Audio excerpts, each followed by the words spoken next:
مرحب مرحب يا هلال أهلا أهلا كيف الحال قد غبت. Assalamualaikum warahmatullahi wabarakatuh. Alhamdulillahirabbil alamin wa bihi nasta'in ala umurid dunya waddin. Wassalatu wassalamu ala asyrafil anbiya'i wal mursalin wa ala alihi wa ashabihi ajma'in. Amma ba'd. A'udzu billahi minasyaitonir rajim. Bismillahirrahmanirrahim. Pelajaran pertama kita pada video pertama ini yaitu adalah hukum-hukum agama Islam. Jadi dalam Islam itu ada 5 hukum yang umum kita kenali. Yang pertama wajib, sunnah, kemudian makruh, kemudian mubah, kemudian haram.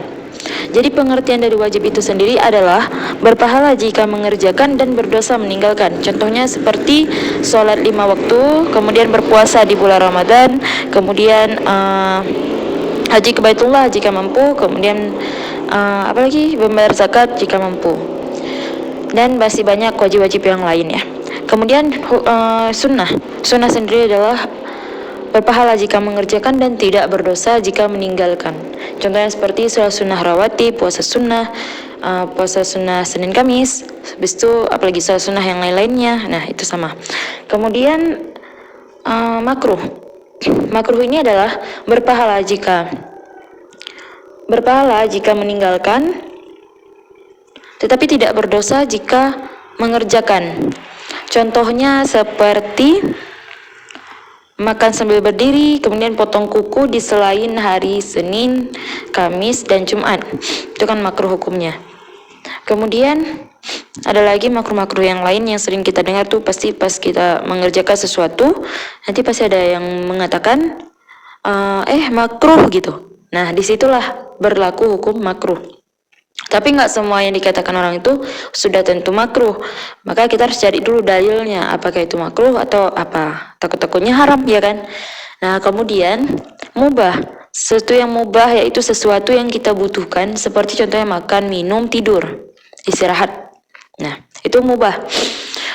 Contohnya seperti kecuali ketika kita tidur, makan, dan minum itu untuk ibadah, maka di situ dapat pahala ibadah kita.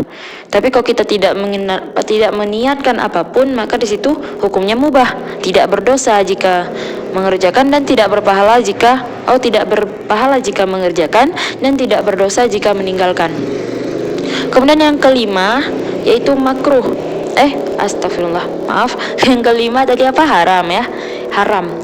Kok haram ini sudah pasti lawan dari wajib, yang mana dia berpahala jika meninggalkannya dan berdosa jika mengerjakannya. Contohnya seperti zina, mabukan, judi, pacaran, kemudian makan anjing dan babi, makan sesuatu yang diharamkan ya, maka di situ berlaku hukum haram.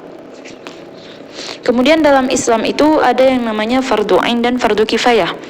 Pengertian dari fardu ain, jadi fardu ini dia sama seperti wajib, hukumnya sama, yaitu berpahala jika mengerjakan dan berdosa jika meninggalkan.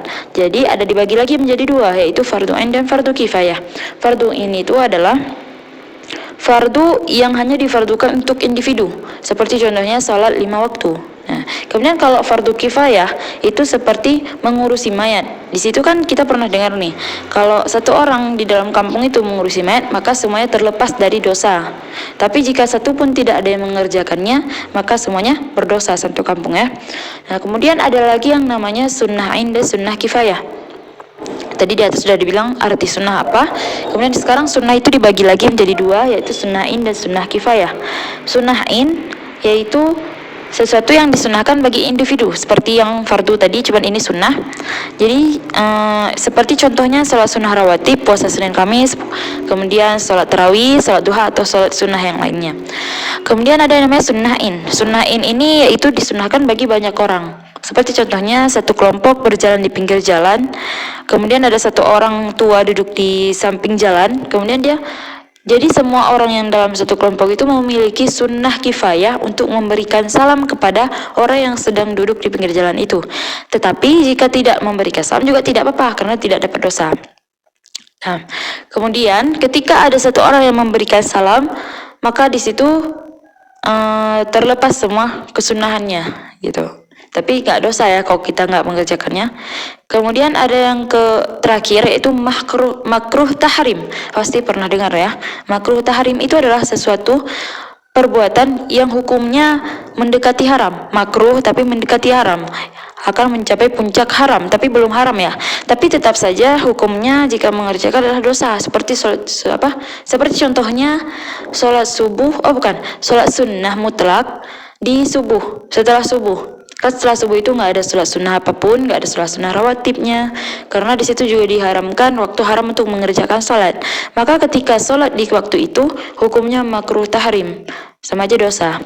Ketika kita meninggalkannya, maka di situ tentunya kita mendapatkan pahala. Ya. Nah, kemudian seperti sholat subuh tadi. Kan tadi sholat sunnah mutlak sesudah sholat subuh. Jika kita ingin mengqadha sholat setelah sholat subuh itu boleh, karena itu ada penyebabnya. Kalau sholat sunnah mutlak ini itu nggak ada penyebabnya, nggak ada penyebab sesuatu yang mengharuskan kita sholat sunnah gitu. Misalnya seperti contohnya ada gerhana matahari misalnya. Itu kan setelah sholat subuh ada sholat sunnah gerhana matahari, itu boleh karena ada penyebab gerhana gitu penyebabnya. Maka ketika sholat sunnah mutlak itu yang nggak boleh, itu hukumnya makruh tahrim. Baiklah, hanya sekian aja dari saya dulu sampai di sini. Nanti kita lanjut di video-video selanjutnya. Jangan sampai ketinggalan. Jangan lupa subscribe untuk tidak ketinggalan video-video berikutnya. Wallahu fiq, barakallahu fiq.